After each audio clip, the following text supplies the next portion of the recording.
Estamos en la solemnidad de la fiesta de Corpus Christi. Lectura de la epístola del apóstol San Pablo a los Corintios.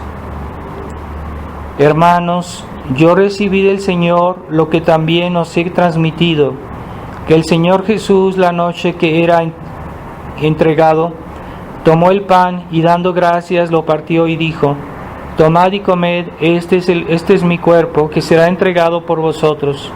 Haced esto en memoria mía. Asimismo, el cáliz, después de haber cenado, diciendo: Este cáliz es el Nuevo Testamento en mi sangre. Haced esto cuantas veces lo bebiereis, en memoria mía. Así pues, cuantas veces comiereis este pan y bebiereis este cáliz, anunciaréis la muerte del Señor hasta que venga.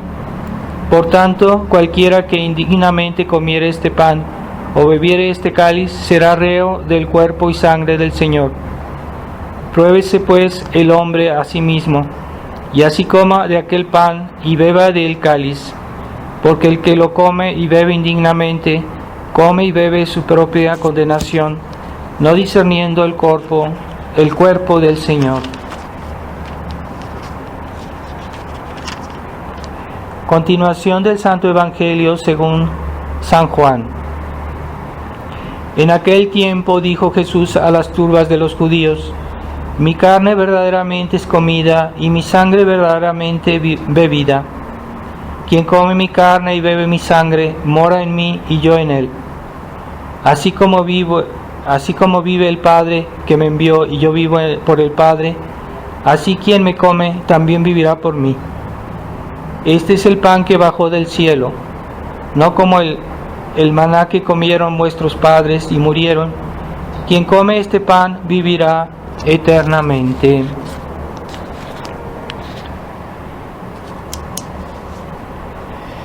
En el nombre del Padre, del Hijo y del Espíritu Santo. Amén.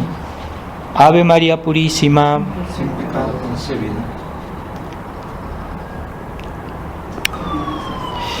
Estimados hermanos, estamos haciendo la solemnidad de la fiesta del Corpus Christi, y recuerdo que estamos comenzando el mes de junio, que es el mes dedicado al Sagrado Corazón de Jesús, y debemos considerar que está muy ligado esta fiesta del Corpus Christi al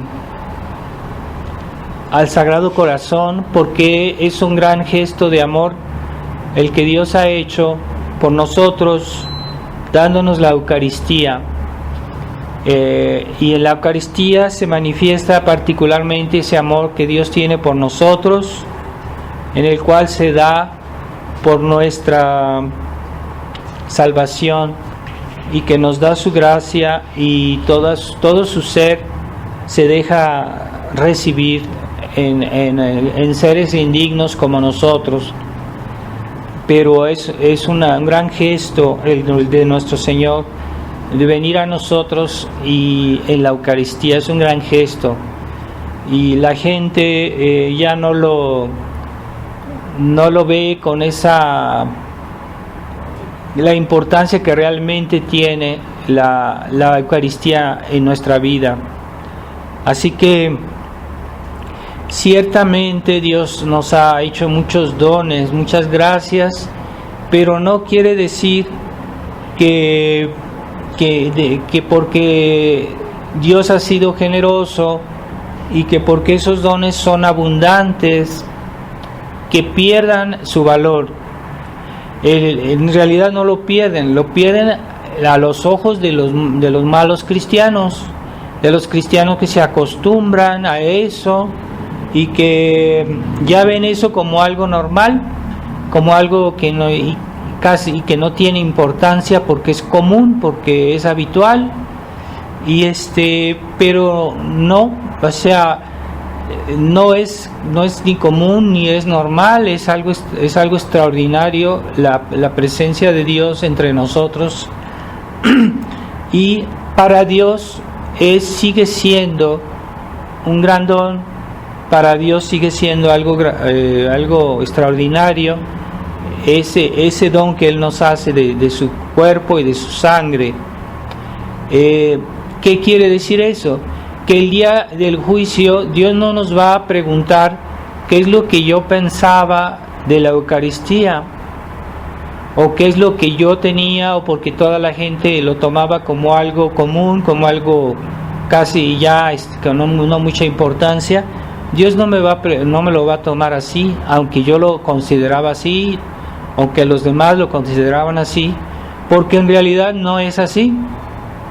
Entonces hay que desengañarse, porque Dios no nos pedirá cuentas según nuestro concepto, según el concepto de los católicos mundanos, de los católicos tibios. Él nos pedirá cuentas según el valor que este don tiene en sí mismo, y es un valor grandísimo. Es la importancia de la presencia real de nuestro Señor entre nosotros, es un grandísimo don. Pues Dios no nos va a pedir cuentas según nuestro parecer, según lo que nosotros pensamos o lo que nosotros hacíamos. No, Él nos va a pedir cuentas según lo que es en realidad. Por eso las exigencias de Dios, que ahorita Dios no nos las hace porque Él espera que nosotros espontáneamente lo hagamos, no nos dice nada. Pero el día del juicio sí nos va a pedir cuentas como es esta cuestión en realidad. El don que Dios hace a las almas con la presencia real en la Eucaristía es algo grandioso, y es lo que en ese sentido seremos juzgados, no en las ideas que la gente se hace, en la costumbre que ya para los católicos ves la hostia, pues es como si, no sé, es algo común y no le dan la importancia que tiene. Pues Dios no nos juzgará en función de ese concepto que nos podamos hacer nosotros, sino del concepto que Él tiene, del valor de este don y de estas gracias que Dios nos hace. Así que no nos engañemos. ¿Por qué el infierno es eterno? Porque los dones de Dios que Dios nos hizo en esta vida tienen mucha importancia, y aunque el hombre no los considere, de todos modos seremos juzgados por el valor que tienen esos dones. Que la gente ignore, que la gente se haga de la que no ve, la que no piensa, la que no seremos juzgados en razón de nuestra poca fe, de nuestra poca confianza en Dios, sino seremos juzgados en razón de realidades. Y a Dios no se le engaña, y Dios no lo olvida, y Dios no lo va a perdonar cuando Él juzgue. Ahorita Dios es generoso, es un Padre generoso que nos da mucho, pero Él espera que salga de nosotros ese gesto de reconocer la importancia y saber ser agradecidos realmente de lo que Él nos da. Entonces esa costumbre, la costumbre es enemiga de la vida cristiana, porque nos podemos acostumbrar a todo. Uno se puede acostumbrar al pecado, se puede acostumbrar a las cosas más horribles, más abominables que hay en este mundo. Ya la gente se acostumbró, pero no dejan de ser graves, no dejan de ofender a Dios, por más que la gente se acostumbre. Y que, es que hoy todos hacen eso, es que todos hoy piensan igual. Dios no se deja intimidar por el número de las personas, aunque fuera toda la humanidad que piensa mal o que se equivoca. Dios no se deja intimidar por la cantidad de personas, por el mundo, porque Dios es Dios. Y eso es lo que la gente cegada no quiere ver o no ve. y que cuando Dios juzgue no se va a dejar intimidar por esa que es que nosotros pensamos así, nosotros así, la gente hoy habla así con esa mentalidad democrática, y no, la realidad verdadera es Dios. Así que no nos hagamos ilusiones cuando nosotros podamos de alguna manera cegarnos a nosotros mismos por nuestras justificaciones que queramos hacer nosotros. No nos basemos en eso, porque estamos en una gran ilusión, ¿verdad? Es como el ciego que camina y que cree que siempre va a haber piso, y una vez, a momento dado, se va a caer en el hoyo. Así también nuestra por más que pensemos lo que queramos, la realidad no cambia. La realidad de Dios, la realidad del juicio. Estamos en una situación muy desesperante de ver la ceguedad que hay hoy en la sociedad, de las personas, de los cristianos que sabiendo las cosas no hacen, no se convierten, y ese es un enfriamiento gravísimo. Y como dice la Escritura, en esa época, en el Evangelio, nuestro Señor dice que en esa época habrá tal suma de iniquidad, de pecado, que la caridad de los que tienen caridad se enfriará solo por el ambiente que nos rodea, que es de indiferencia a Dios. Nosotros estamos en el peligro de enfriar nuestra caridad. Esa caridad, esa intensidad al amor de Dios, que se vuelve como más apagada, como menos confiante, como menos generoso, y estamos expuestos a eso porque es el ambiente que nos rodea, que es frío. Entonces nos enfría también a nosotros en nuestra caridad. Por eso debemos estar atentos a no dejarnos llevar por ese estado de ánimo de nuestros contemporáneos, que es un estado de enfriamiento, de indiferencia, de apatía espiritual, porque para las cosas terrenas, los bienes terrenos no son apáticos, están detrás de ellos, pero las cosas espirituales no les parecen importantes. Pero ¿qué decir? Si yo desprecio los dones de Dios, pues estoy despreciando a Dios. Y bien sabemos que Dios es un ser infinito, es un ser que tiene infinita dignidad, y cuando se ofende a un Dios infinito, se merece un castigo eterno. Y la gente no lo ve, no lo quiere considerar. Entonces, pero tenemos un gran recurso cuando recurrimos a la Eucaristía. Tenemos una gran ayuda a aquellos que podemos asistir a la misa, comulgar.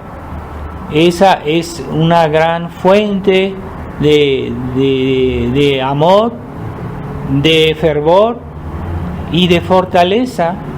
La Eucaristía nos fortalece, pero hay que recibirla, claro está, con fe y con caridad, y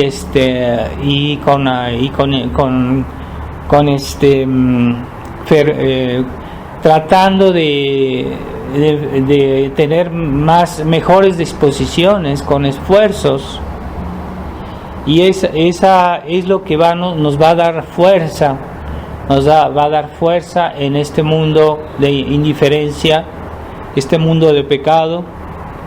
Y aquellos que no pueden asistir a la misa tradicional, que no tienen ahí en su ciudad o en su donde ellos viven, no tienen la posibilidad de ir a misa, pues se pueden conformar con una unión espiritual, una comunión espiritual, o decirle el Santo Rosario en unión a la Santa Misa, a alguna Santa Misa que esté siendo dicha en ese momento en algún lugar del mundo, una misa tradicional, y que al mismo tiempo ellos se unen con la recitación del Santo Rosario o leyendo la misa en su misal, y al final haciendo el acto de comunión espiritual. Y de alguna manera Dios puede reemplazar esa fe, ese fervor, dándoles unas gracias que vengan de la Eucaristía, Entonces, aquellos que no tienen la misa, que no se desanimen, que no digan, no, es que no tenemos los beneficios de la Sagrada Eucaristía, no hay que pensar así. Y pienso que Dios, de todos modos, de alguna manera les puede alcanzar gracias que vienen de la Eucaristía. Otra costumbre muy buena es de hacer adoración del Santísimo. Aquellos que no tienen la posibilidad de ir a adorar el Santísimo en alguna iglesia, porque sabemos que la nueva misa, ya la presencia real de nuestro Señor es dudosa, porque no sabemos si los sacerdotes primero realmente son sacerdotes, porque ahorita hay tantas anomalías en los sacramentos, en la iglesia moderna, que no sabemos realmente si son sacerdotes. Muchos de ellos no sabemos, son dudosos esos sacramentos.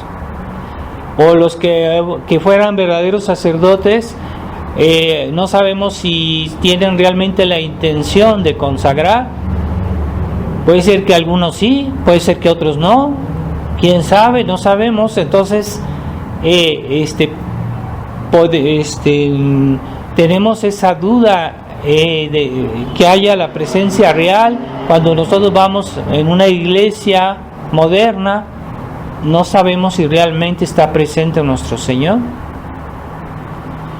Pero esas misas tradicionales que hay, aunque no sean muchas, pero sí hay en el mundo, pues podemos unirnos espiritualmente a esas misas, y también podemos hacer la adoración del Santísimo Sacramento a distancia. Es decir, yo espiritualmente desde aquí tomo mi libro de oraciones y voy a hacer adoración al Santísimo, voy a hacer reparación al Santísimo Sacramento, voy a pedir gracias, voy a ponerme en oración, en unión, ahí en esos tabernáculos donde Dios está presente, ¿verdad? Que es adorable, y de aquí donde yo estoy. Y yo voy a tratar de adorar a Jesús, que ha sido consagrado en alguna misa tradicional, porque nosotros, por ejemplo, no debemos comulgar en una misa moderna, aun si estuviéramos seguros que si fue consagrado el pan. No debemos comulgar en esas misas. ¿Por qué no debemos comulgar? Porque la comunión es la manera más perfecta de unirse a la misa, es la manera más perfecta de participar a la misa. Así que si yo comulgo en la nueva misa, estoy participando a la nueva misa, y no debo participar a la nueva misa porque esa misa ya no es católica. Que se puede comulgar fuera de la nueva misa con hostias consagradas en la nueva misa, tampoco. No debemos recibir hostias que han sido consagradas en la nueva misa, aunque estén bien consagradas, aunque estuviera realmente la presencia real. No debemos recibir esa comunión, porque sería participar a la nueva misa, porque las hostias vienen de la nueva misa. No podemos recibir hostias consagradas en la nueva misa, así como la iglesia nos prohíbe, la ley de la iglesia prohibía en otros tiempos de recibir hostias, de comulgar en misas que habían sido dichas por los cismáticos, los ortodoxos cismáticos, aunque esas misas eran válidas y que había realmente presencia real, está prohibido recibir la comunión, aunque sea Jesús, no debemos, porque esas misas no son católicas. Entonces, si yo estoy comulgando recibiendo la hostia que viene de una misa que no es católica, yo estoy participando a esa misa que no es católica. Aunque sea fuera de misa, si yo recibo la hostia, estoy participando a esa misa de esa manera. Por eso no debemos comulgar en las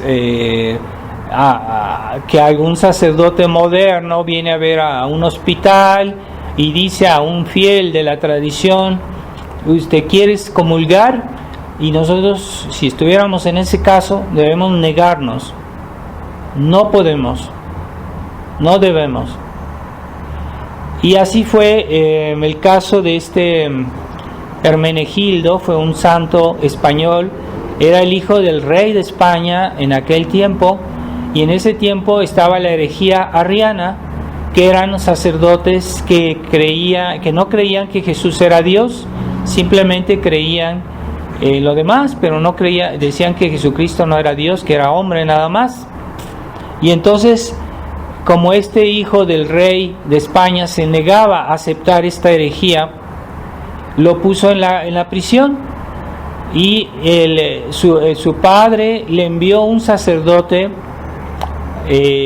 para que recibiera la hostia, que probablemente esa hostia estaba consagrada, porque ellos no negaban la presencia real.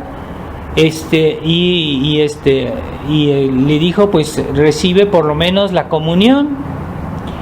Y San Hermenegildo se negó y dijo: no, yo no voy a recibir la comunión de un sacerdote hereje.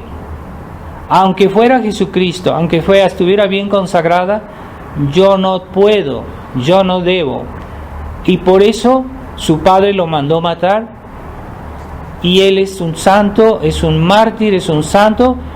Quiere decir que la iglesia aprobó su actitud, diciendo: eso es lo correcto. Por eso él es un santo, un mártir.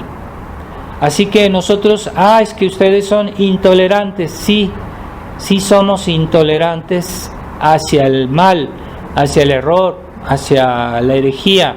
Somos intolerantes, no podemos participar con aquello que ofende a Dios. Y hoy particularmente los ritos modernos que fueron hechos con un espíritu protestante ofenden a Dios. Yo no aconsejo a nadie a ir a la nueva misa ni recibir los sacramentos conciliares, aunque no guste a algunos sacerdotes un poco moderados que creen que se puede, pero no se puede, no se debe. Yo no digo, lo recuerdo siempre, no estamos juzgando las intenciones de la gente que va a estas misas. Tal vez lo hace de buena voluntad, lo hace de buena fe, Dios se lo tomará en cuenta, Dios sabe sus intenciones. Tal vez ellos no hagan pecado en razón de su ignorancia, pero nosotros sabemos, no podemos aceptar eso. No podemos recibir incluso a veces de sacerdotes indignos o de sacerdotes que están en la herejía. Uno puede decir: yo de él no quiero recibir la Eucaristía, no, porque él está mal, está muy mal, ¿verdad? Entonces ese respeto por la Eucaristía hay que entenderlo bien, como la Iglesia lo entiende, y debemos tratar de buscar sacerdotes que dicen la misa tradicional y que tienen la verdadera doctrina, porque la Iglesia es una. En la Iglesia hay unidad, pero la unidad de la Iglesia se basa sobre todo en la fe y también en la Eucaristía, porque la Eucaristía es símbolo de la unidad de la Iglesia. ¿Por qué? Porque la Eucaristía es el sacramento del amor, el sacramento de la caridad, y es lo que hace que la Iglesia esté unida. Pero primero la Iglesia está unida por la fe, después por la caridad. porque sin la caridad, sin la fe, la caridad sin la fe no es caridad. La caridad no puede mantenerse, no puede existir, no puede sobrevivir si no está fundamentada en la fe. Así que para que yo reciba la Eucaristía, yo debo primero fundamentar bien las razones de fe. Y mi fe me dice que yo no debo asistir a la misa moderna, porque esa misa ha alterado la fe, se ha alterado la fe. Y o de personas que no tienen la fe, yo prefiero no recibir sacramentos de un sacerdote que es hereje, que no cree en algunas cosas de la fe. Yo de él no quiero recibir nada. Estamos porque la fe es fundamento de la caridad, y es la unidad de la Iglesia se funda primero en la fe.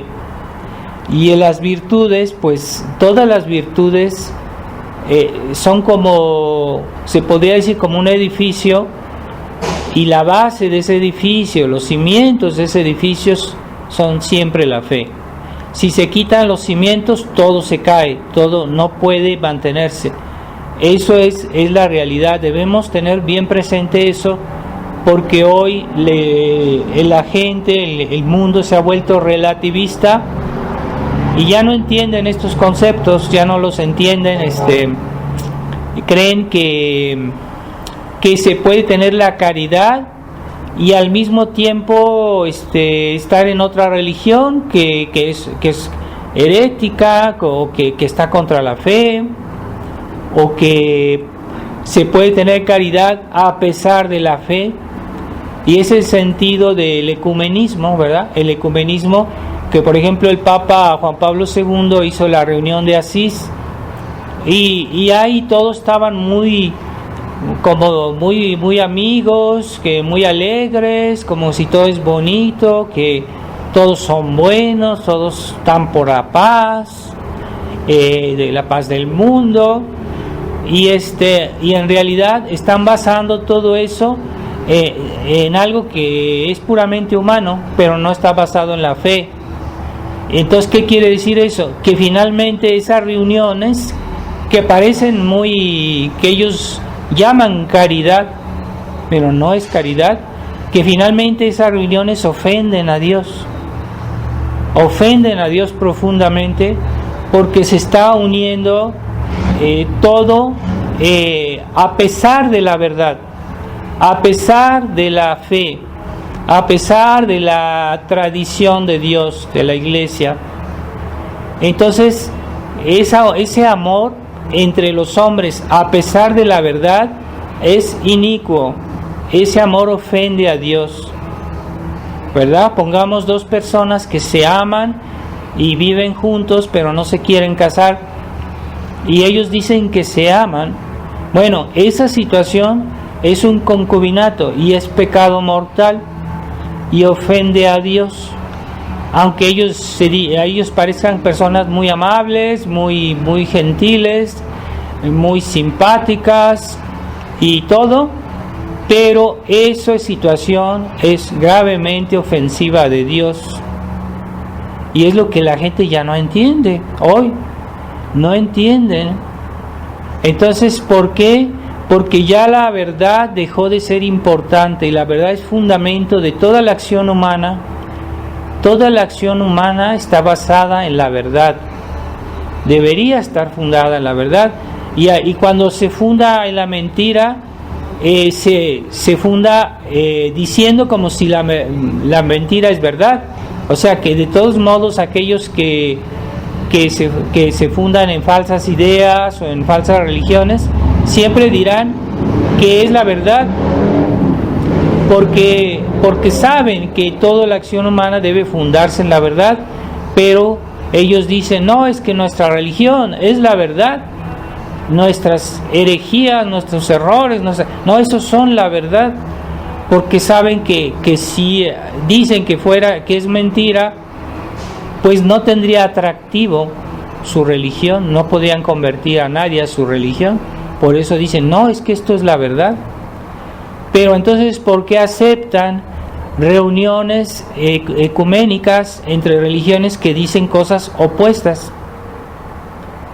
Entonces es una contradicción. Entonces, ¿cómo va a ser verdad dos cosas que están opuestas? Bueno, entonces ya sacaron después, no, es que fulanito tiene su verdad y menganito tiene su otra verdad. Estamos en un mundo de locura. No, es que dos cosas opuestas, o una es verdad o otra es falsa.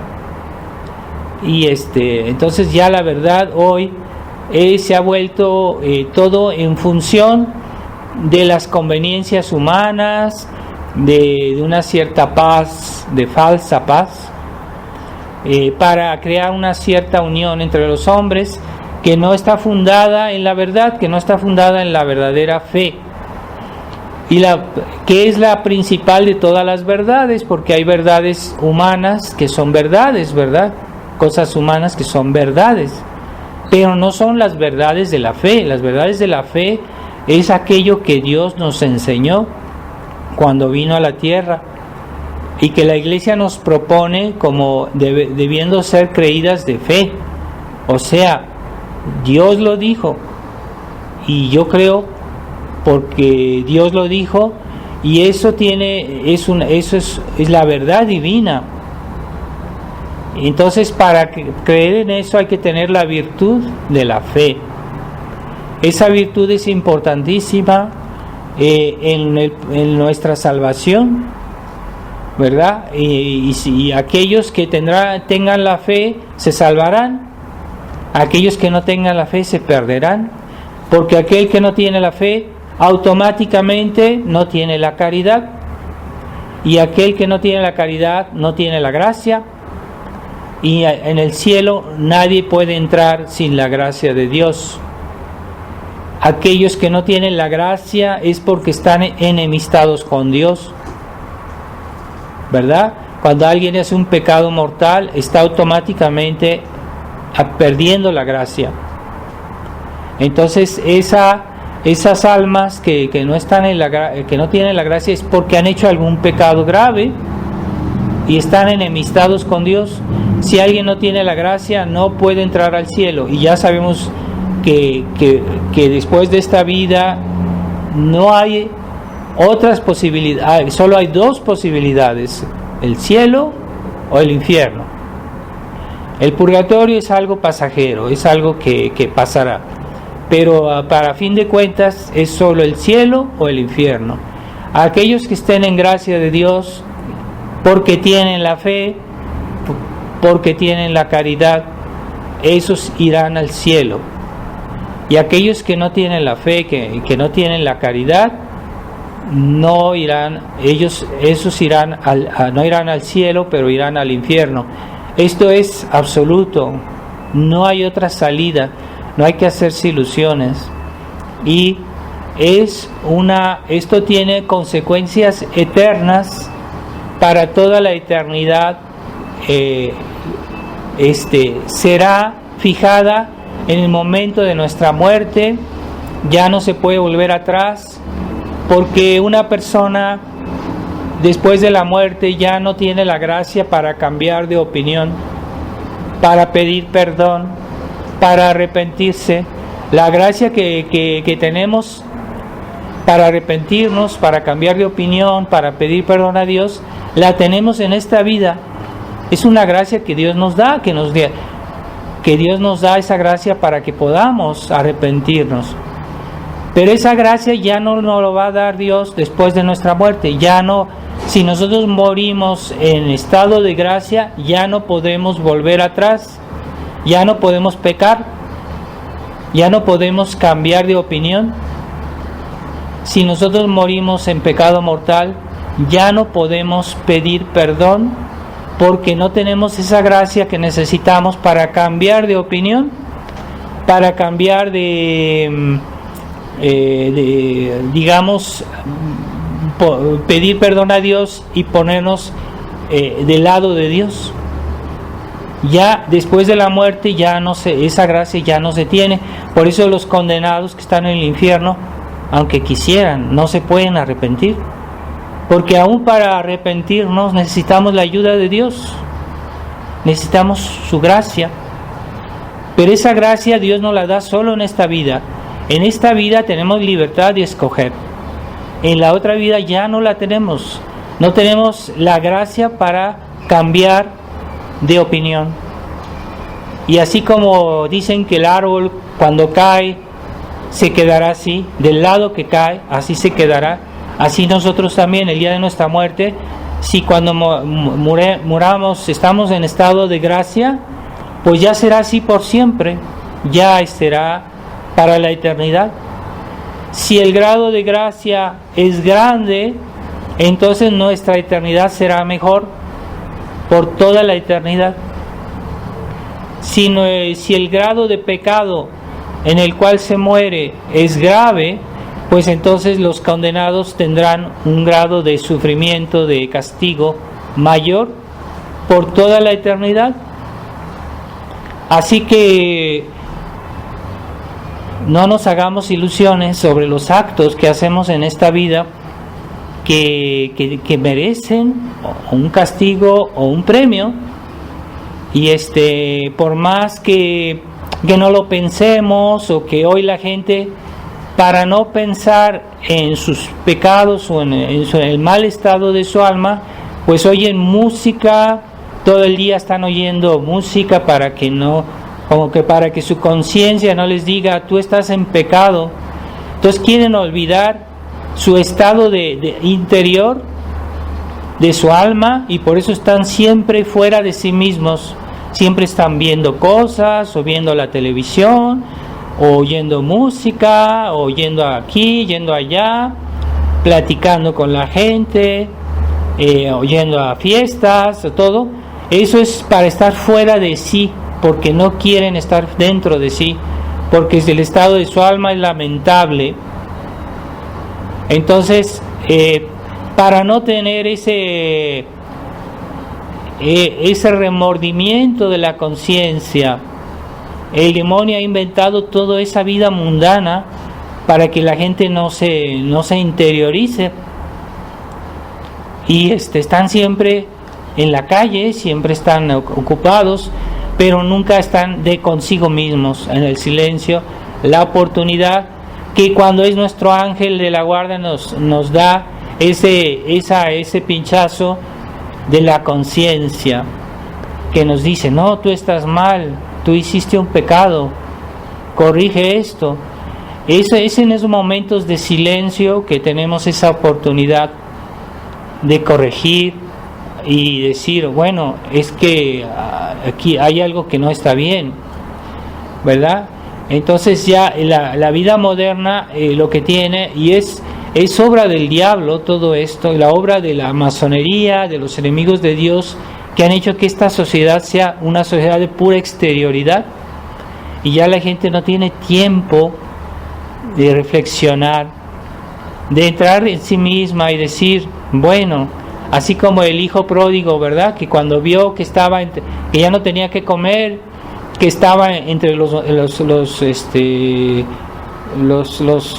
puercos, y que les daba de comer a los puercos, y los puercos comían mejor que él, y que estaba ahí en toda esa suciedad, y entró en sí mismo y dijo, es que en la casa de mi padre los sirvientes comen mejor que yo. ¿Qué hago aquí? Ese momento de reflexión para él fue la salvación, porque dijo, no, yo tengo que regresar a la casa de mi padre para salvarme, para no morir de hambre. Y entonces hoy la gente no tiene tiempo de decir eso, no tiene tiempo de sentarse y decir, es que yo estoy mal, aquí es tan fácil irme y pedirle perdón a Dios, es tan fácil cambiar de opinión y decir, bueno, Dios mío, pido perdón, perdóname. Y en esa parábola del hijo pródigo Se ve con qué facilidad su padre le perdonó a su hijo. Cuando llegó, le perdonó con muchísima facilidad.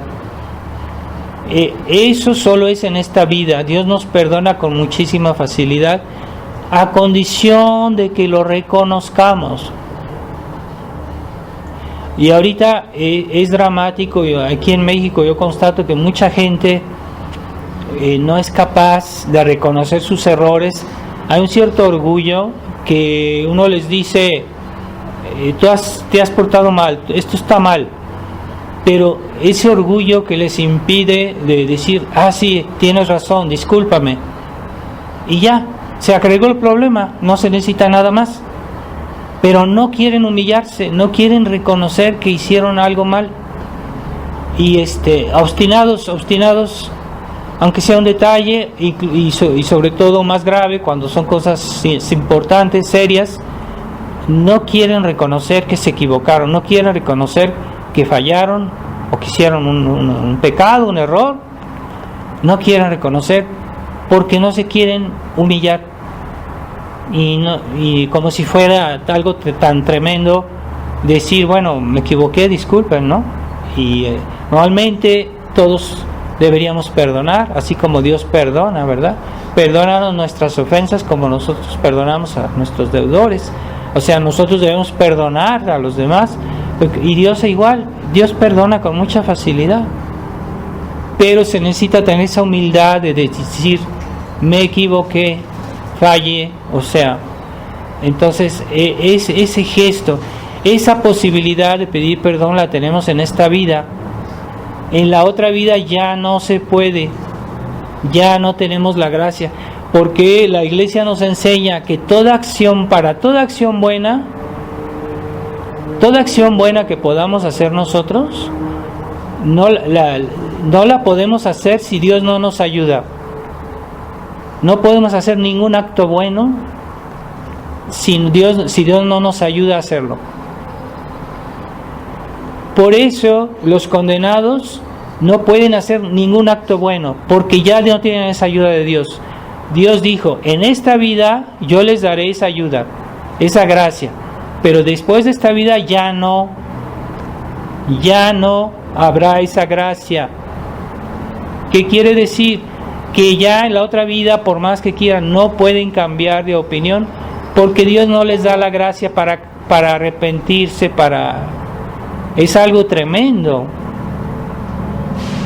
Es algo tremendo. Entonces la gente juega con su eternidad. Es triste, es lamentable ver cómo la gente juega con su eternidad. Y pasan esta vida, los años, y no hacen esfuerzos, siempre están posponiendo las buenas obras, su conversión, o los malos católicos, ellos están posponiendo sus obligaciones. Entonces eso es resistir a la gracia. Eso se llama resistir a la gracia, y es pecado. Resistir a la gracia es pecado. Entonces son un pecadito por allá. Aquellas personas que se acostumbran a resistir a la gracia, después llega un momento que se hacen insensibles a la gracia, y aunque Dios les dé su gracia para portarse bien, ellos no la sienten, no la perciben. Es que están duros como piedra, su corazón se ha vuelto duro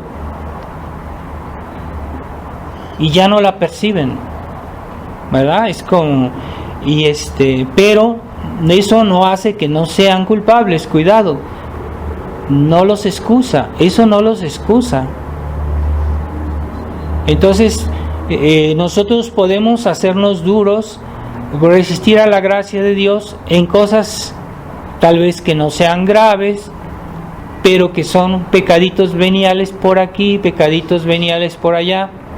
Y también uno se puede hacer un corazón duro y resistir a la gracia viviendo siempre en pecaditos veniales por aquí y por allá. Es típico de los católicos liberales, de los católicos tibios, que viven siempre posponiendo sus obligaciones y haciéndolas a medias, y nunca progresan en la vida espiritual porque no quieren dar más. Ellos consideran que basta ir al domingo a misa y su vida cotidiana es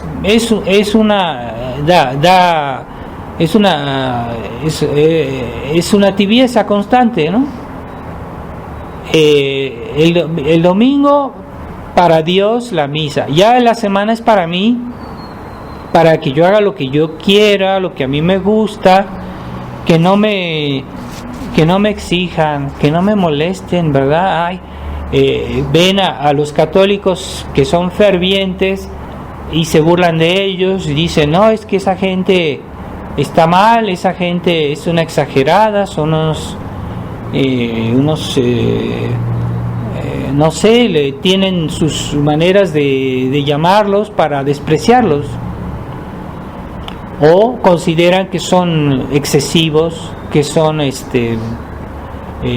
demasiado exagerados, y de esa manera se justifican, pero ya su alma está endurecida porque viven al compás del mundo, de las diversiones del mundo, los atractivos del mundo, las distracciones del mundo, todo eso, y están bien con el mundo y quieren estar bien con Dios, pero a Dios no lo engañan, y aunque estén endurecidos en esa situación, de todos modos Dios sabe y Dios reprueba eso.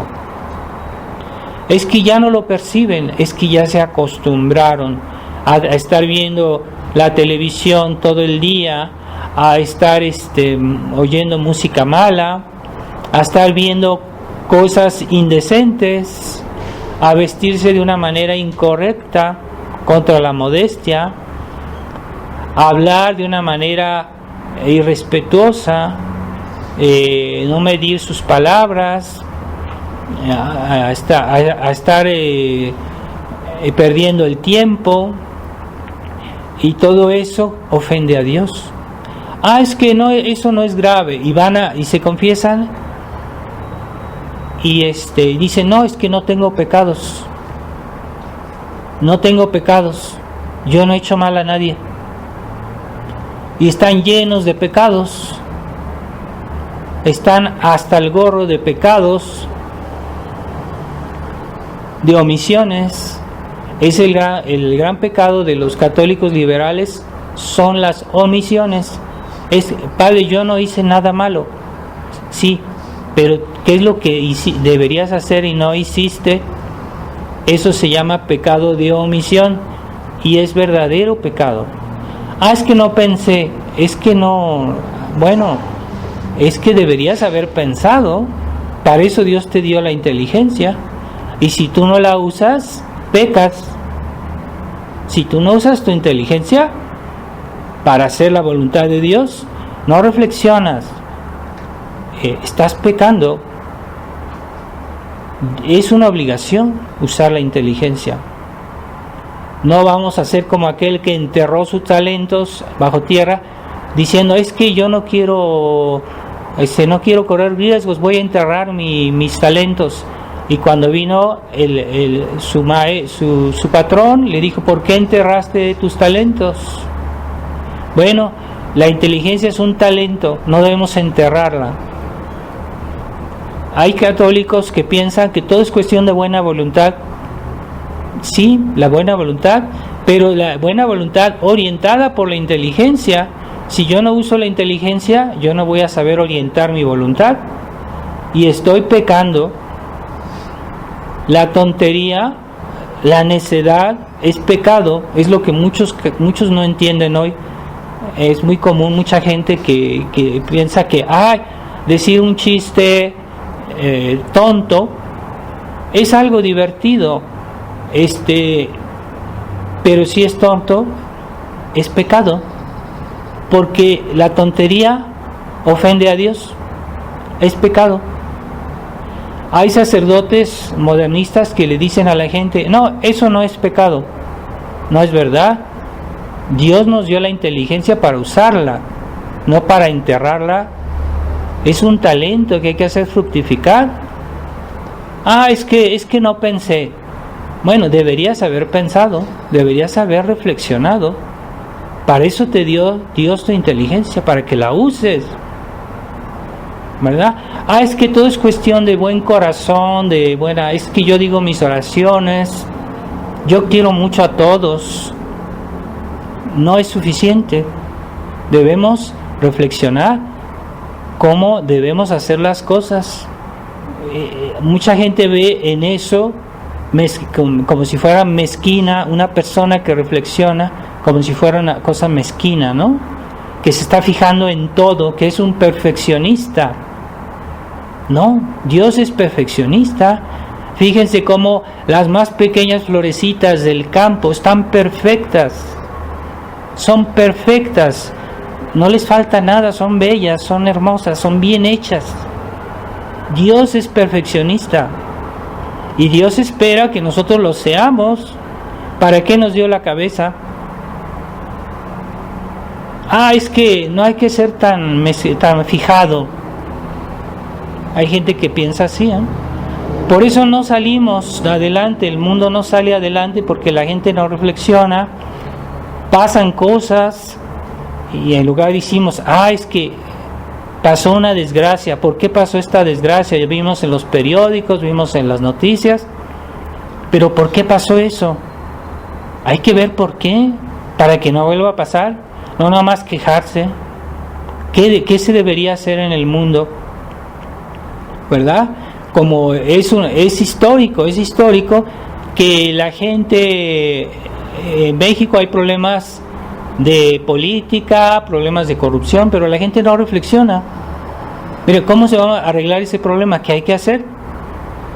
¿Dónde está la solución? Bueno, hay que buscar, a ver, ¿qué hacemos? ¿Qué podríamos hacer? No se ponen a reflexionar, no se ponen a investigar. Por ejemplo, se dice que los pueblos que no conocen su historia siempre la repiten, siempre cometen los mismos errores. Y en México ha pasado así, porque muchas cosas que pasaron en el siglo XIX o en el siglo XX están pasando otra vez ahorita. ¿Por qué? Porque la gente no aprende, la gente no reflexiona y no dice, bueno, si pasó esto, ¿qué se podría hacer para que no vuelva a pasar? ¿Qué debemos hacer? Pues no, la gente tiene la memoria corta y nomás piensa en lo que está viviendo ahorita, pero no se interesa en la historia del país, en la historia de la iglesia, en la historia del mundo. No se interesan. Entonces, ¿cómo se va a poner solución a los problemas? Es que la gente decidió que no haría más esfuerzos que tantos, así que a veces para reflexionar hay que hacer esfuerzos. A ver, me voy a poner a reflexionar sobre esto, a ver qué pasó, voy a pensar bien y dónde está el problema. Entonces uno reflexiona, uno encuentra la causa del problema y la solución, ¿verdad? Hay una solución a los males de la humanidad. O sea, también los padres de familia que tienen hijos que a veces dicen, pero ¿por qué mi hijo hace esto? Es que mi hijo se ha portado mal. Y no reflexionan que a veces eso viene de una deficiencia en la educación. A algo sus padres no le dieron, o algo sus padres no lo supieron educar.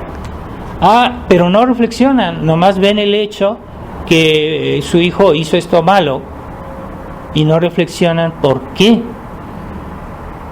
Entonces hay que usar nuestra inteligencia y están a lo que venga cada día que se levantan a ver qué pasa hoy. Pero es que, ¿qué pasó ayer? ¿Qué pasó anteayer? Y en función de eso, hoy va a ser un mejor día, porque yo sé qué debo hacer y qué debo evitar, ¿verdad? Por eso la iglesia siempre recomendaba el examen de conciencia. Hoy ya nadie lo hace. Antes de acostarse, hacer un examen de conciencia. ¿Qué hice hoy? ¿Cuáles fueron mis errores de hoy? Bueno, me equivoqué en esto. entonces mañana voy a ver qué puedo hacer para que no vuelva a pasar. Y si uno hace todos los días su examen de conciencia, uno progresa, uno se corrige, uno se mejora toda la vida.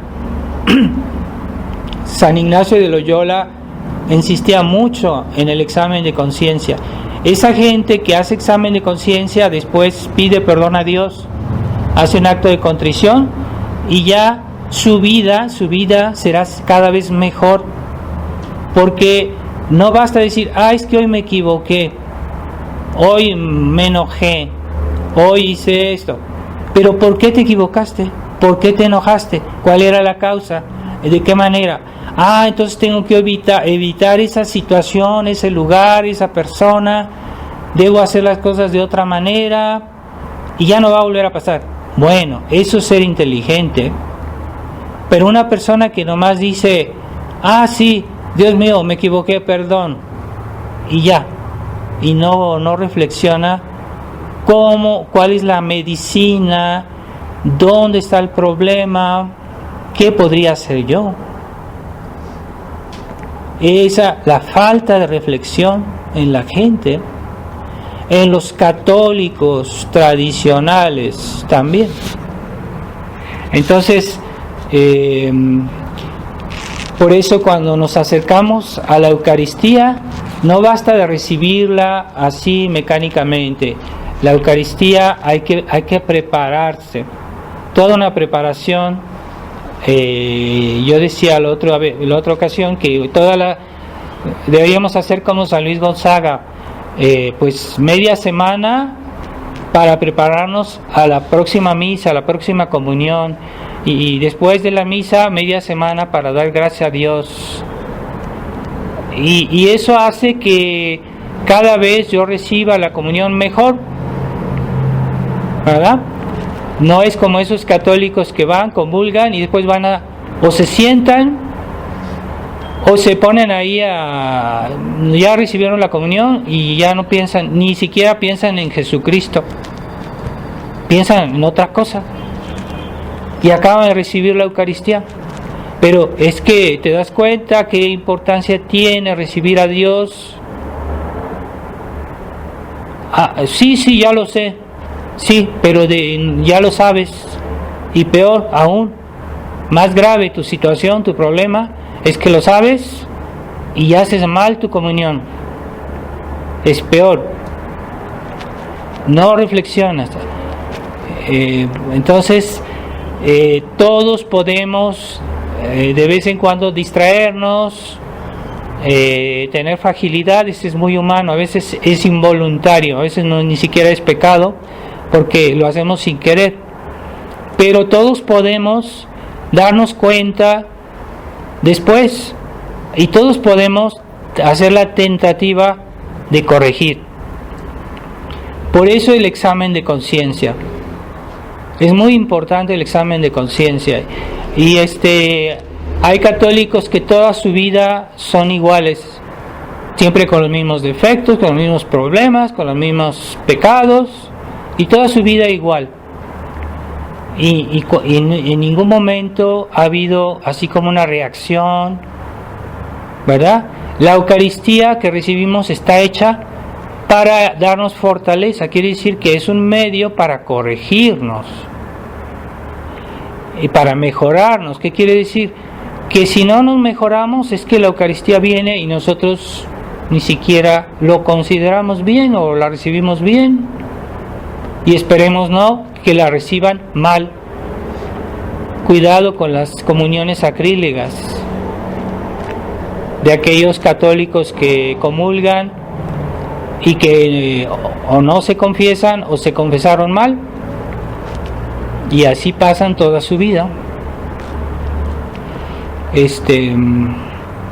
Había un sacerdote que tenía una parroquia muy importante en Francia, que tenía muchos fieles y parecía que todo estaba bien, y un día hizo un exorcismo y el demonio le dijo: yo tengo tu parroquia por las comuniones sacrílegas.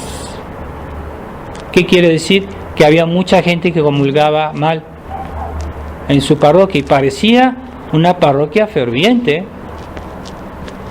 Así que cuidado, o sea, no basta recibir a nuestro Señor, ¿verdad?, materialmente, hay que recibirlo bien. Las disposiciones cuentan mucho. Las disposiciones con las que recibimos los sacramentos cuentan muchísimo. Entonces, no es lo mismo ir a recoger agua con una cuchara, o ir a recoger agua con una tina cuando está lloviendo. Porque si tu corazón está pequeño como esa cuchara, es que estás mal dispuesto. Pero si tu corazón está abierto, está bien preparado, está sediento de nuestro Señor, de su amor, pues será como esa tina que recibe mucha agua, porque está bien dispuesto. Es la importancia de las buenas disposiciones cuando recibimos algún sacramento. No hay que minimizar eso, ¿verdad? Hay personas que dicen, es que ya comulgué, ya estoy bien. No, es que no es una cuestión de recibir nada más. Entonces, consideremos eso. Nos alegramos de festejar esta solemnidad del cuerpo de Cristo, el Corpus Christi, pero pensemos bien qué significa, qué es lo que Dios espera y cómo Dios entiende darnos este sacramento, y qué es lo que nosotros debemos hacer, y qué es la fidelidad a la gracia que recibimos, porque después de comulgar nuestro Señor está presente en nuestro corazón, y nos está, es como cuando comemos una comida que está caliente y debemos, nos está calentando, ¿verdad? En ese momento es un momento que debería ser de intimidad con Dios. Ese momento hay que hablar con Él, hay que hacer actos de amor, hay que decirle algo, hay que pedirle algo, hay que pedir perdón, hay que rezar por los demás. Es el momento preciso. Y hay personas que comulgan y después ya se olvidan, o niños que comulgan y se van a sentar porque sus papás no le explicaron que es un momento importante la comunión. Así que pidámosle a Dios nuestro Señor ese deseo, esa fe, porque en el fondo es un problema de fe, de recibir bien la Eucaristía, y pidamos a Dios por todas esas personas que están muy lejos de la presencia de Dios. No es que Dios no esté presente, sino que ellos no lo perciben. Dios está presente, tal vez Dios les está dando alguna gracia, alguna inspiración, pero no la perciben porque ya están completamente mundanizados. Son personas exteriorizadas que viven en lo exterior. Entonces, pidamos por esas personas para que Dios les dé la gracia, que los ilumine y que les haga comprender las condiciones para acercarse a Dios, porque hay varias. Tener la fe, tener el fervor, la vida de oración para que la Eucaristía nos ayude, y también el horror del pecado, ¿verdad? No basta decir amo a Dios y después no detesto el pecado. Entonces, si yo amo a Dios y después digo amo al pecado, estoy rechazando a Dios. Entonces no se puede jugar con Dios y decir yo soy católico, pero después voy a hacer cosas que no son correctas. Sí, pero yo soy católico. No. Bueno, pues pidámosle a nuestro Señor, hagamos adoración del Santísimo a distancia para aquellas personas que no tienen la misa, no tienen un lugar donde está la presencia real, segura, que hagan a distancia adoración del Santísimo. Un ratito durante el día se puede hacer unos instantes de adoración, y la comunión espiritual. La comunión espiritual yo aconsejo que se haga todos los días, por ejemplo después del rosario, uniéndose a alguna misa que esté siendo dicha en el mundo, para que aun si no tienen la presencia real de la Eucaristía, espiritualmente tengan los beneficios de la presencia real. Y todos podemos pedirlo. Pidamos a Nuestra Señora de la Eucaristía, porque ella tenía la presencia real de nuestro Señor desde el día de la Anunciación, y siempre que la Virgen llevaba al niño Jesús en sus brazos, pues era la presencia real. Es lo mismo que cuando nosotros recibimos la hostia, es lo mismo, nada más que no, Jesucristo está escondido bajo las especies de pan y de vino, pero Él está ahí. Entonces es lo mismo, así como cuando la Virgen llevaba al niño Jesús en sus brazos. Qué dicha a Nuestra Señora que estuvo en compañía de nuestro Señor, pero además ella tuvo la gracia de verlo, lo que Él decía, lo que Él hacía, pues era una gracia incomparable, mientras que nosotros nos limitamos a percibir las especies de la hostia, pero de todos modos Dios hace, Dios obra para aquellos que creen, no para aquellos que no creen, o para aquellos que no creen suficiente. Así que si nosotros recibimos la hostia, pero si creemos, entonces Dios va a actuar en nuestra alma con sus gracias, con sus dones. Ave María Purísima, en nombre del Padre, del Hijo y del Espíritu Santo. Amén.